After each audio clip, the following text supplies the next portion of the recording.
we live? Yes. Okay, well, we'll call this meeting to order. It's January 6th, and it's a meeting of the Senate Agricultural Committee. And we have all members are present, along with Linda Lehman, and our legislative council person, Michael Grady. What we were going to do this morning, I guess, is hear from Michael in regards to an overview of ag issues that we have talked about but yet haven't acted on. Is that what we were going to do, Michael, or hear from you on? And some on the task force, or?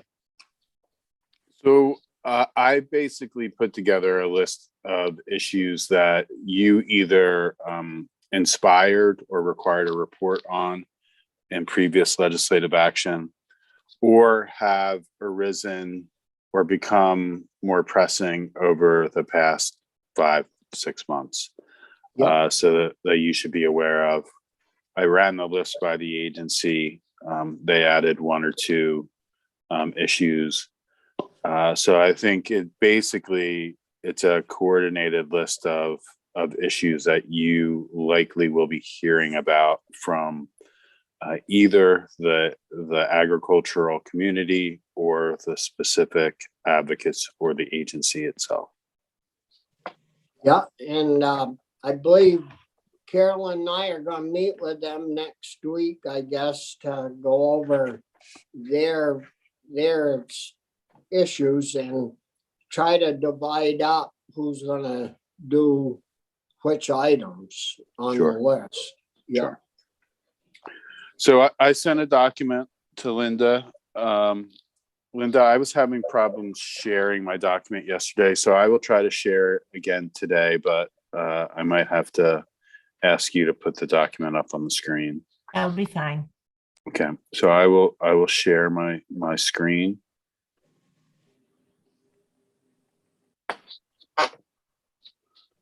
All right.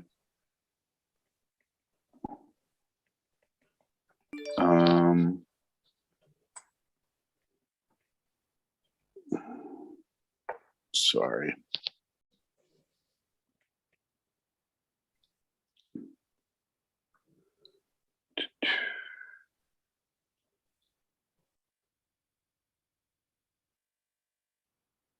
All right. For some reason, I am having problems again. All right, let's see. Can you see my screen now? Yes. Yeah, okay. No, it's good. Okay. All right. So the first category is the Dairy Task Force, which you're going to be hearing from the co-chair, Dan Smith, about at 10 o'clock. So I will skip over that. The second category is something you started hearing about a couple of years ago, and it's becoming more of an agricultural issue. It's the issue of per and polyfluoroalkyl substances, commonly referred to as PFAS. This summer, EPA issued what they are calling a roadmap for regulation of PFAS in water, soil, and air. Included among their recommended action was declaring certain PFAS as a hazardous substance under CERCLA. So CERCLA is that federal law, and there's also a state CERCLA that mirrors the federal law that says if there's a hazardous material above certain amounts on your property, the owner, the operator, the arranger, or the transporter is jointly and severally liable for cleaning up that hazardous substance. So why is that a problem for agriculture? Because PFAS has been found in biosolids from domestic sewage. It's been found in digestate from farms and food residual recycling. It's been found in some compost. So if that starts being land applied in amounts that exceed the actionable level under whatever EPA sets, that's going to be problematic for farms. And specifically, this issue is coming up around the management of food residuals. whether in depackaging or in digestate, and whether or not PFAS is showing up in the material that's produced from those processes and then being land applied. So that you'll likely hear about this issue from advocates. Part of that issue is with regard to the depackaging is the amount of microplastics in the residual material, and whether or not there needs to be a standard for the presence of microplastics in these materials that are land applied. I'm going to skip over actually, I should stop there. Does anyone have any questions? Yeah, I was wondering, Michael, we passed that bill, I think we got it passed last year to allow farms to take X number of tons of food residuals, and they would certainly be involved in this issue, right? Right. And I think there's some concern with those small on-farm composters, but I think it's less of a concern for them. I think the concern with PFAS and compost and other residuals comes when the composter is dealing with a large amount of commercially available food waste, where there is either food packaging that's mixed in or other unsuitable materials that are mixed in that are not properly screened out. I think that's where the issue's coming from. I think the small on-farm composters are probably going to have less of an issue with this, especially if they have the ability to manage their sources. Whereas it's the big recycling of foods in where Colchester, that we have a plant there that breaks up food from packaging, and then it goes to digesters. Yes, that's probably an issue, and those larger composters that are accepting commercial food residuals from commercial sources, and how contaminated their sources are. I think that it's largely going to be on the large scale end of the compost production instead of the smaller scale. The agency brought that up a little bit yesterday when we chatted with them, and it's definitely we need to deal with that issue. We don't want that damn stuff ruining our soils. Right. Well, it might be a contamination of soil, but it's also a potential liability for the landowner, depending on what EPA designates as a hazardous substance. Yeah. So that's a anxiety producer right there. Michael, is there any idea when the EPA is going to determine the standard? Hold on a second. I have their roadmap with me. I think they said 2022.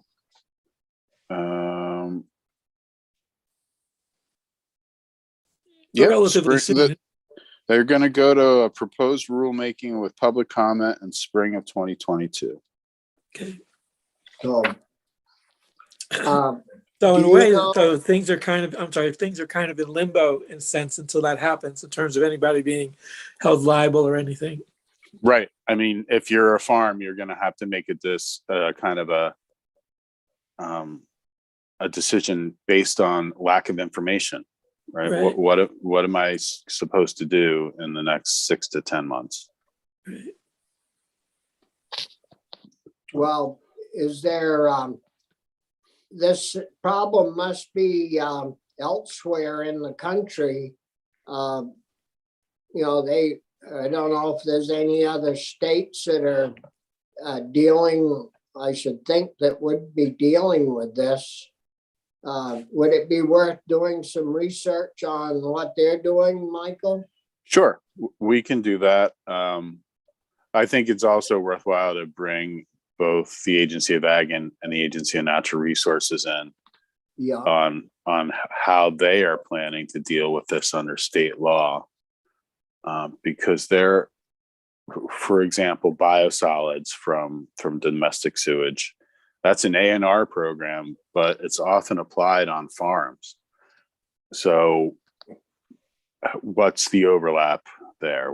How are they gonna coordinate on this issue? So it might be worthwhile. I know they've been talking about it. They have been talking about it, and so bringing them in and getting an update on the issue would be, I think, helpful. and do you know if Natural Resources Committee is working on this or not? The issue is definitely one that the committee has looked at before. Just this morning, Senator Bray asked a question related to it, regarding A&R's hazardous waste proposed rule. So I can't say for sure that they are going to look at it, but it is definitely on Senator Bray's radar. Yeah, because, it involves both committees, but there's no need of both of us working on the same issue unless we did something together, Understood. Yeah. So I'm going to skip Michael, over the. could I just clarify? Mm-hmm. We're really talking about the system that an industry uses to deal with it. We're not talking about the merits of composting food. We're talking about how they take food that's in packages and put it on our field, right? I mean, it's an inconvenient reality that it doesn't seem to be working well, but do I have that right? I'm trying to get myself grounded in where, if ever, where we have a policy error here. I think the issue is not in the policy; it's in the process. Yeah. And where in the process you can implement some standards that could mitigate any of these issues, whether or not it's setting a standard for the size of microplastic in a material, or requiring testing, sampling prior to land application, things like that. I mean, there are some just process provisions and standards that you could implement that might mitigate a lot of these issues. Yeah. Chris, you visited that plant, didn't you? No, I never made it, but I have seen videos about it. Have you seen the end results, the product that's coming out? No, they digester. No, they reached out to me this fall, and we couldn't make the scheduling work. So I will try to get there yet, but I haven't seen it so far. Yeah, thanks. So I'm going to skip over number 3, the Climate Council recommendations, because they're a little, they need some background explanation. So I'm just going to skip over them, considering time. 4 is the right to farm protection. As I think most of you know, there's ongoing litigation in Addison County against the farm alleging nuisance, trespass, and water quality violations. That's raised questions from the farming community about the right to farm law, what protections it affords, whether or not it needs to be amended to be more protective of farming and traditional practices. And so I think you'll probably hear some about that from farming advocates. You have any questions on that? Well, Corey, I think Corey has a bill in on that of some Yeah, type. I haven't turned it in yet. I'm waiting for a few more people to get back to me on sponsorship, but it'll be in by the end of the week. So yeah, I didn't know where it was in the process, so I didn't say anything about it. So, the next category is the waters of the United States. issue. What are they? You've probably been hearing about this issue since 2015, because prior to 2015, there was significant litigation about what a water of the United States is under the Federal Clean Water Act for purposes of EPA discharge permits and U.S. Army Corps of Engineers wetlands permits. And prior to 2015, EPA operated off of a plurality U.S. Supreme Court decision. And a plurality decision is when they all agree on the result, but they don't agree on the basis for getting to that result. And there was a case where Justice Kennedy did not agree with the majority, but agreed with the result. But EPA didn't know what to use as the standard. So they used Kennedy's standard, and there was concern about it. People thought it was ambiguous.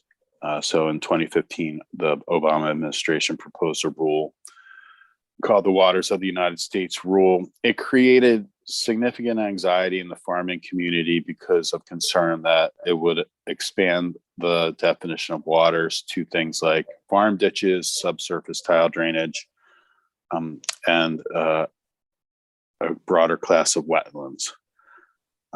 So when it went into effect, there was some litigation about it, and then the Trump administration took over. The Trump administration basically voided the Obama rule and issued their own rule called the Navigable Waters Rule, which contracted the definition of waters of the United States, especially when compared to the Obama proposed rule.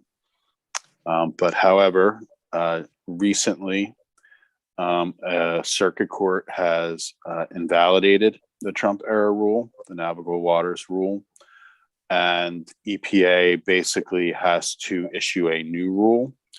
They have opined, they've stated that they are going to go back to the pre-2015 definition on the waters of the state, so the Justice Kennedy standard, updated to reflect some recent U.S. Supreme Court decision. So you're going to have anxiety again from the farming community about whether or not this revised rule will apply to ditches, ephemeral waters, and wetlands not otherwise covered. So be prepared for that. You might not hear it loudly this year, but it'll probably be something you'll hear over the next year or so. What about, were ditches on farm fields and things, were they allowed or non-allowed before the 2015 rule? Well, the issue with ditches is really with subsurface tile drainage. And because ditches, a ditch is specifically referenced as a point source under the Federal Clean Water Act. The issue is the tile drainage running into that ditch. Is a tile drain a contributing point source? And that is really where the anxiety is, because you all know how many tile drains there are in farming across the nation. And how a change in regulation of them would be significant. So, moving on to the payment for ecosystem services in 2019, the General Assembly, created the Soil Conservation Practice and Payment for Ecosystems Working Group. They came back with a report in 2020, but they also requested additional time to work on issues. You extended their authority in 2020, but their second review, their second report is due January 15, 2022. The thing about the Payment for Ecosystems Working Group is that their issues and their proposals are probably going to overlap with a couple of different subject matters on this list: the Climate Council recommendations, the water quality funding, the dairy task force. The Payment for Ecosystem Services recommendations could apply under probably either of those three categories, any of those three categories. So I think it'll be worthwhile for you as a committee to hear from them and contemplate what they're saying and see how you can use these recommendations to plug the recommendations or meet the recommendations of some of these other subject headings. Should I move on? Yep. 7 is water quality funding. There is just an unprecedented amount of money coming to the state.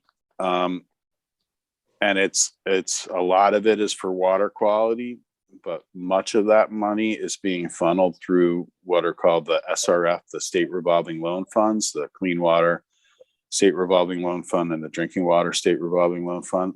Those funds, those programs have federal rules and state rules regarding how the money is used and awarded. What is going to be available for farmers under these programs? How will A&R and the Agency of Ag coordinate? I don't really know.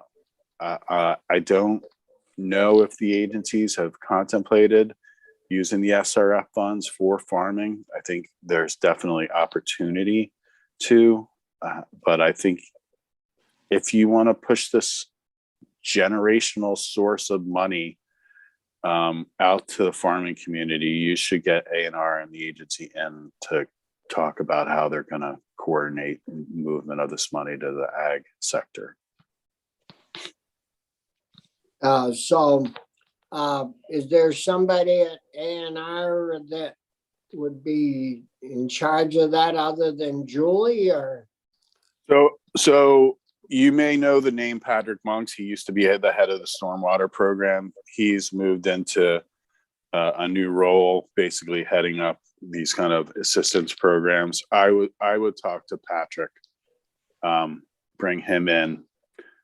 Basically, he'll have oversight of the SRF funds and see what he says. Yeah.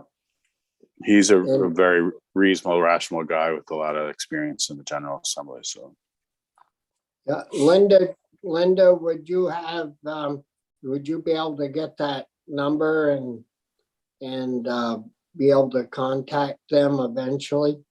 I'm sorry, the number for who? I was on an email.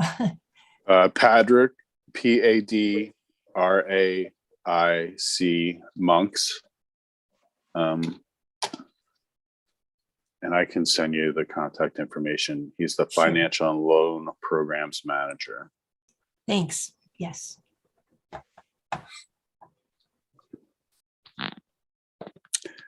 Should I move on? Yes, if there are any questions from the committee members, pipe in. Yeah, go ahead, Michael. So over the years, your committee and the General Assembly as a whole has been interested in the issue of neonicotinoid pesticides and their effect on pollinator communities. After some litigation over the past couple of years, EPA agreed to do biological evaluations on 3 neonicotinoid pesticides to see what impact they had on wildlife. Those biological evaluations came out in draft form, say in November. And they found that those 3 pesticides all adversely affect a majority of threatened and endangered species, including pollinators. So what that means is when these species are presented with exposure to the pesticides at a certain dose, the species die and or are injured to a point that they can no longer function normally. So that has been very those findings have been very concerning for people who are interested in advocating for pollinators and threatened and endangered species. And they also led to litigation that was subsequently filed against EPA, alleging that EPA failed to act on a previous petition to regulate treated seeds as pesticides, subject to federal and state rules on labeling and use. So even though you addressed the use of neonicotinoid pesticides in the state 2 years ago, and then amended the Pesticide Advisory Committee and changed it into the Ag Innovation Board last year. You're going to probably hear more about the use of neonicotinoid pesticides and their impact on pollinators because of the federal movement on it. EPA has said that they are likely, due to these biological evaluations, going to issue some requirements and or guidance on the use of neonicotinoid pesticides under FIFRA, federal FIFRA. And so this issue continues, and you will likely hear more about it. We tightened that up pretty tight, didn't we? Last year, the year before. So the year before, you basically said that neonicotinoid pesticides, except for flea collars, flea and tick collars, indoor insect control, and treated seeds, were needed to be regulated as restricted use pesticides, that only people who are certified as custom applicant or certified applicators could use. And then you put some additional restrictions on the use of neonicotinoid pesticides. But the concern from the pollinator community is that treated seeds were exempted, and they believe that treated seeds are a major source of exposure between pollinators and neonicotinoid pesticides. So I guess Kerry Jaguar, he would have some info on the treated seeds. I thought they were all seeds that went in the ground, that were planted under earth. But right. They are, but and Carrie has testified on this before, that when they go into the hopper or the planter, when they're loaded or when they're just moving through the field, that there's the coatings don't. The coatings are powder, right? And so there is dust that is generated, and if that dust drifts to pollinator communities near the field or drifts to flowering plants, etc., that there's opportunity for exposure. yeah. Yep. Any questions for Michael on that one?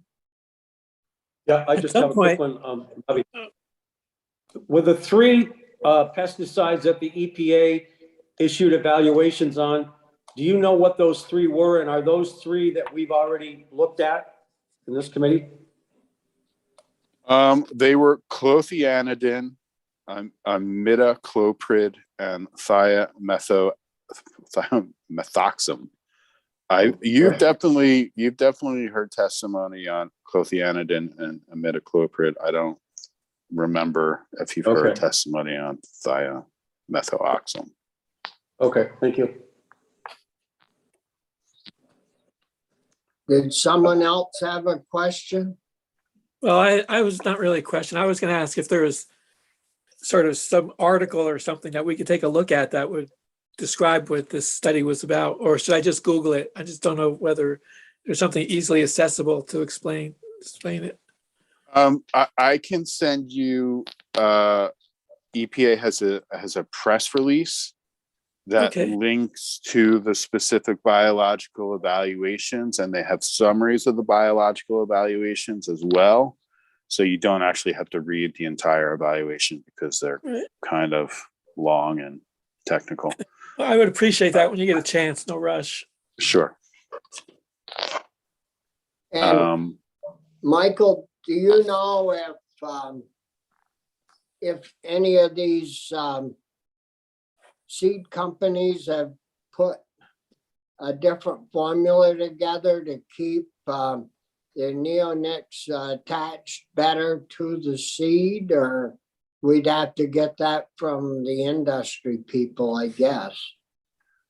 The industry's pretty innovative. and fluid in their response to things like this. So, but I don't know what, if anything, they're doing regarding these biological evaluations. The evaluations were so recent. Actually, it was August, not November. But I don't know what they've done in response. That's a good question. Well, we can, if we get to this issue, and we can get somebody from the industry in to explain what the heck they're doing. Because I believe a lot of the corn seed is all True. mixed, and soybean seeds they're all mixed. So yeah, if we're gonna, I think we'll have to get the seed manufacturers or somebody in to figure that out. So one of the things that I've seen from the agricultural publications that I'm subscribed to is I've seen a couple of articles about how naked seeds are more commonly available today than they were just a couple of years ago. Oh. But you also need to realize that the corn seed industry in particular, there was a massive fraud case over the past 2 to 4 years with the sale of organic corn seed. Massive. An individual in the Mountain West, Midwest was selling conventional seed as organic. Conventional corn, really, as organic, all throughout the country. And so there's been some anxiety, some kind of concern about regulating the seeds and the corn product for what they're marketed as. So that's something to talk to the industry about as well. Yeah. What is being implemented to ensure that a seed or corn is marketed as what it actually is. I can send you some. It's almost like a murder mystery. Some great articles on this guy.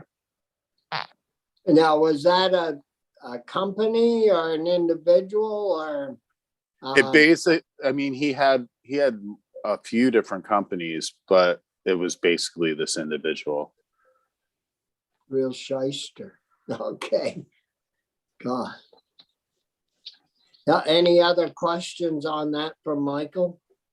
Also, Good. Remember last year you had conversations about whether or not the personal use exemption under the Federal Meat Inspection Act could be used by people who entered into animal share contracts for the ownership of an animal. Remember, the personal use exemption under the Federal Meat Inspection Act provides that meat does not need to be inspected when slaughtered if it is to be used. It's being slaughtered by the person who raised it, and it's going to be used by that person's household, their employees, or their non-paying guests.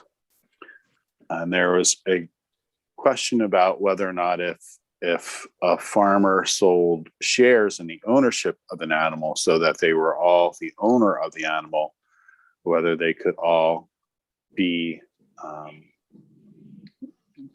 when the animal was slaughtered, whether it could be considered exempt from inspection because it was personal use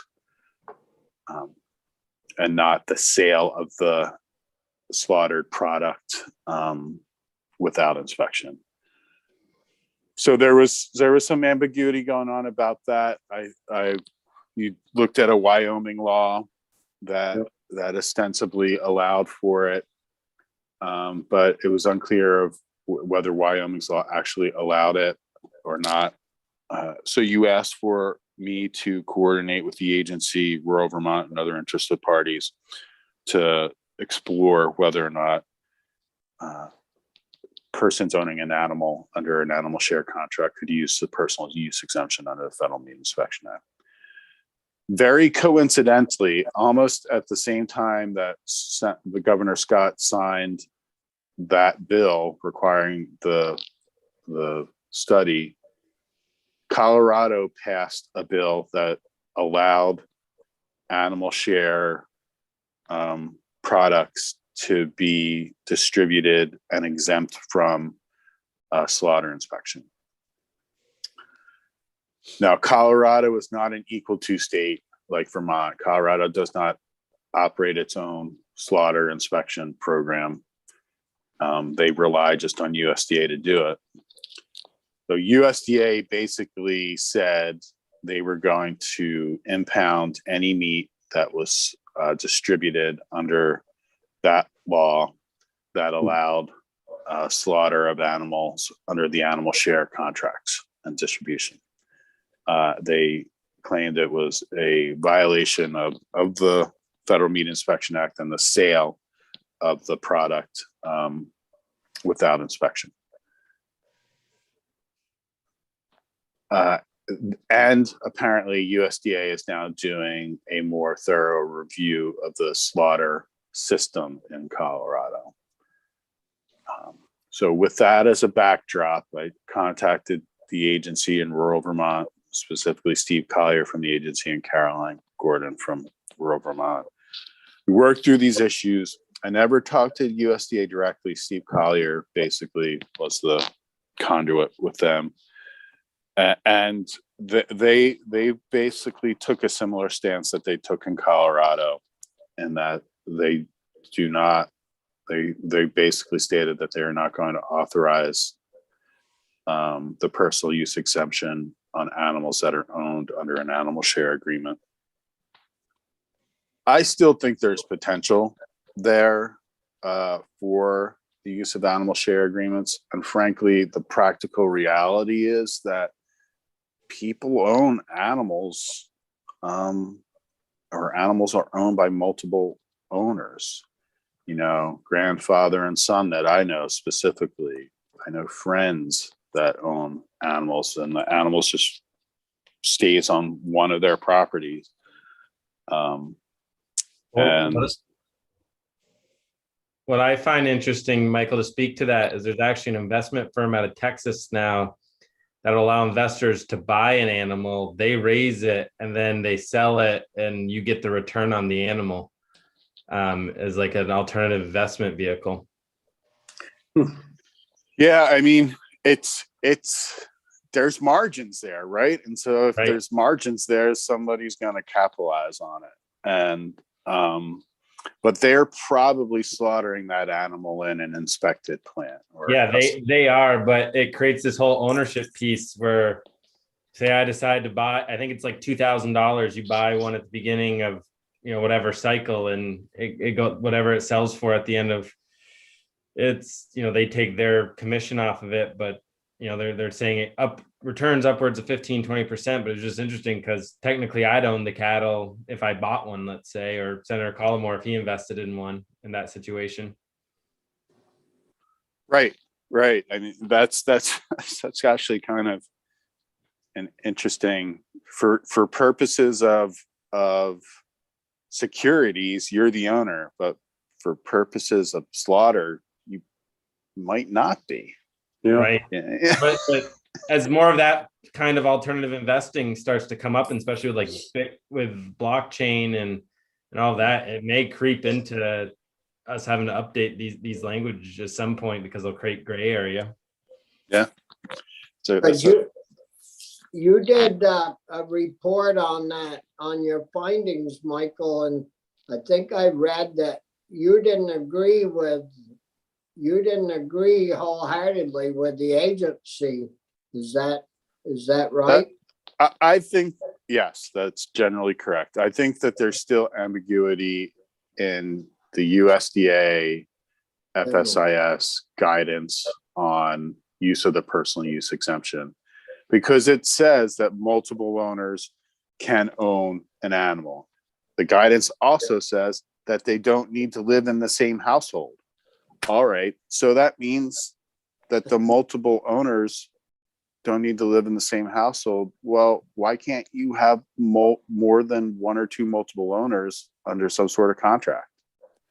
Yeah. That's just kind of general property law, Yeah. right? But when we pushed USDA on that, they basically said that in order for the personal use exemption to be used, all of the owners would need to be there. They would need to be present, or their agent would need to be present when the slaughter occurred. And I'm like, really? The guy I know that owns it with his grandfather just had his hip replaced. Is the grandfather had to get loaded into a wheelchair and like wheeled down to the barn? I'm like, Well, multiple owners could hire the same agent. well, that's another point that I said, well, why don't they just all hire the same custom slaughter? And the USDA was not amenable to that either. So I mean, you'd almost kind of have to have the same slaughterer, even though there's 4 owners. You can't kill a cow or beef 4 times. Quarter Right, by quarter. Yeah. well, Quarter that's by quarter. what that was the other point. I said, like, what does participate in slaughter mean? You know, because do they just have to stand there and watch? So I still think there's ambiguity, and frankly, I'm not trying to be overly critical of USDA, because I think why there's ambiguity is because they've tried to accommodate all the different types of slaughter that are occurring or people want to occur, and they've issued some guidance that has made those types of activities available, possible. They've accommodated these requests, but that accommodation doesn't really true up with the language of the Federal Meat Inspection Act. So you have these ambiguities that are created by the accommodation, and they just create further kind of proposals. And so I honestly, going back to Senator Parent's point, they probably need to clean that language up in the rule to kind of reflect the modern practice. So what I recommended in my report is no action, because if you do take action and you do something like Colorado did, you're gonna subject the state and the slaughter system to enforcement, further inspection. You potentially lose the equal to status and the money that comes to Vermont under the equal to agreement. And Colorado didn't need to deal with that because they weren't an equal to state. So I think basically what I said as a conclusion in the report is enacting legislation to allow animal share agreements might cause more harm than good. Right. Do you know if anybody's working on suggesting to USDA that they ought to clean their language up, or from the agency? Is Steve working on that? I don't know if he is anymore. I mean, he definitely had conversations with USDA because the agency is trying to figure out what's allowable as well. And Dr. McNamara is very knowledgeable on the issues as well, and she's plugged in nationally. Those two would be the resources. I don't know if they're working on it after the report got issued. But what is separate from the report, and kind of still highlighted even after COVID, is the need for additional capacity modernization and infrastructure improvement for slaughter and processing of animals in the state. It's still there, even though there are more services available. The type of services available are much greater than it was 15 years ago. There's still a need for additional infrastructure and modernization in the state. Well, we put quite a lot of money into helping facilities modernize and stuff, but I don't even know if they get any of that money out the door at the agency. Oh, that's a question for them. I do think they are moving funds for facilities. I do think that they are helping facilities get modernized equipment. I know they've helped one or two expand. So they are moving some of the money, but whether or not they're moving all of it or just a portion of it, I couldn't say. I don't know that off the top of my head. Well, we can ask them, we can ask them in regards to that. Okay. So the next issue is the definition of farming and the definition of accessory on-farm use. I think you all know that farming, as defined in 10 VSA 6001, is exempt from municipal regulation. A few years ago, you provided that accessory on-farm businesses were not fully exempt from municipal regulation, but they couldn't be prohibited by a municipal entity, zoning, etc., if they met certain criteria. Well, there was an issue in Woodstock. Relatively new landowner is trying to revitalize a historic farm property in Woodstock, kind of between Woodstock and Pomfret, and has been doing a great job of returning the land to farming, but he wants to build a restaurant using products from the farm. And it would be, I think, and this might not be right, but I think it would be an 80-seat restaurant. So that raised some concerns from local zoning about, and neighbors about noise, lighting, traffic, etc. And the municipality, because the municipality can't prohibit it, they put significant restrictions on it when they issued their zoning decision. And then there was a dissent in the municipal opinion that said it's not even an accessory on-farm use because a restaurant is not an accessory to a farm. There was an Act 250 decision as well that said that it needed an Act 250 permit because it wasn't farming and it wasn't accessory. And that's just raised concern from farmers about what is accessory, what is the limit, what can municipalities require and impose, when is the Act 250 permit required, etc. And so you'll probably hear about that. Did you hear about that from the agency yesterday? Not that I remember. I don't believe so. No. So that one's out there. People are circling back around what is farming. Well, I don't know about what farming is, but I know a restaurant can't be opened unless they have food. True. And if the food, usually they grow it on farms. Yeah.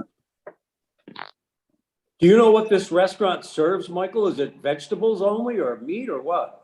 No, well, the restaurant never opened.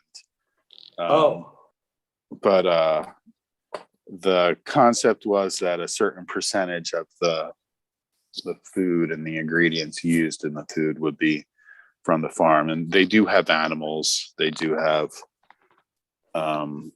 crops, vegetable crops. So they would have been able to, serve hamburgers, etc. But I don't know what else. okay.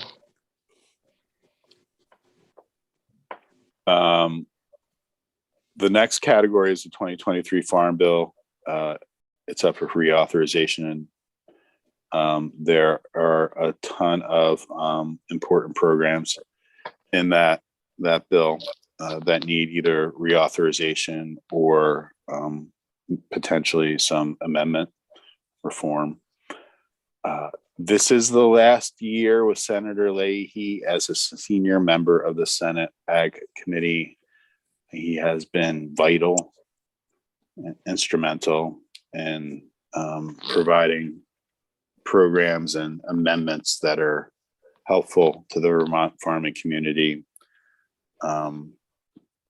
It should be noted, and if things are necessary in Vermont, you may want to ask for advocacy or advocate yourself for certain programs. Yeah. And then the last is a category that the agency asked me to include. It's regarding their concerns about the spread of African swine fever and avian influenza. African swine fever has been found in Haiti and the Dominican Republic, and there are supply chains between Haiti and Dominican Republic and Vermont. So there are concerns about the spread. In addition, according to international epidemiologists, the current environmental and global disease conditions mirror those of 2015, where there was a historic avian influenza outbreak. And those epidemiologists have warned state animal health officials to be vigilant. And the agency's updated its avian influenza emergency response plan and is taking steps to respond quickly to other diseases. So Yeah, the agency brought that one up yesterday. Yeah, They Carrie Jaguar did, yeah. Yeah. Well, avian influenza has always been something that the agency is terrified of. My first or second year, 18 years ago, they were really, really afraid that it was going to affect the Vermont agricultural community. Do we have safeguards built into our laws on bringing that in or bringing animals in? And I thought we had covered all that already. The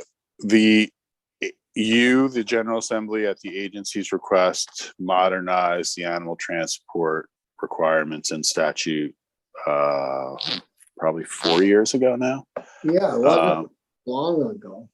So I think they have the authority that they need regarding enforcement, monitoring, quarantine, etc. It's just it's likely impossible for them to prevent the spread of an outbreak if it gets to the type of conditions that it gets to in 2015. Yeah. But so Carrie is the one that would be looking after that? No, I think that would be Dr. Haas would be the one that would do that. Yeah. That. Yeah. All right. Any So the other questions? Go ahead, Michael. last thing I have is the Climate Council Action Plan. This is a little bit involved. I know Dan Smith is here. My overview of this of the Climate Council Action Plan will probably take more than 3 minutes. So I can come back to this at another time if you would like. Yeah, that would probably work the best. And do you have that broken down, Michaels, where it really involves ag or? Yes. Yeah. Yes. So what I tried to do is kind of refine it down to just the basics.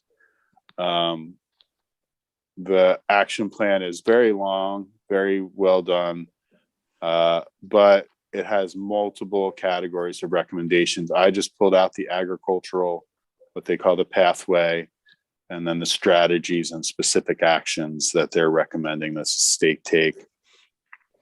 I referenced earlier that the payment for ecosystem services recommendations overlap to an extent with what the Climate Council is recommending. And you'll see the first action that they recommend is implement agronomic practices that reduce tillage and increase vegetative cover. That's likely going to be something Payment Ecosystem Services Group recommends, but Payment for Ecosystem Services is going to recommend that farmers get financial incentives for doing these practices. Because as the Dairy Task Force learned when they brought in the co-chairs of the Ag Subcommittee from the Climate Council, and one of them is Abby Course, who is a farmer, and Abby stated that, you know, if you're going to put additional regulatory requirements on farmers right now, whose margins are already so thin, you likely need to give them financial assistance to implement those practices. Right. Or otherwise, they won't have a reason to stay in business. And so that I think is an underlying theme for the Climate Council's recommendations for water quality funding, for the Payment for Ecosystem Services Group. So many of these farms are at a very thin margin, and they're going to need assistance to do the next steps under any of these proposals.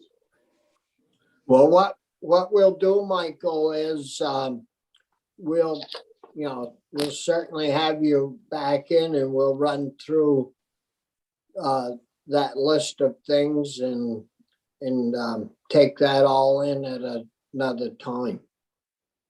Okay. So I just stopped the share. Pardon? I just stopped sharing my screen. Oh, yeah. So did anybody have any other questions for Michael? All set. And any of you need a 5-minute break before we move on to Dan? Sure. Sure. That'd be good. Yep. You mind waiting 5 minutes, Dan?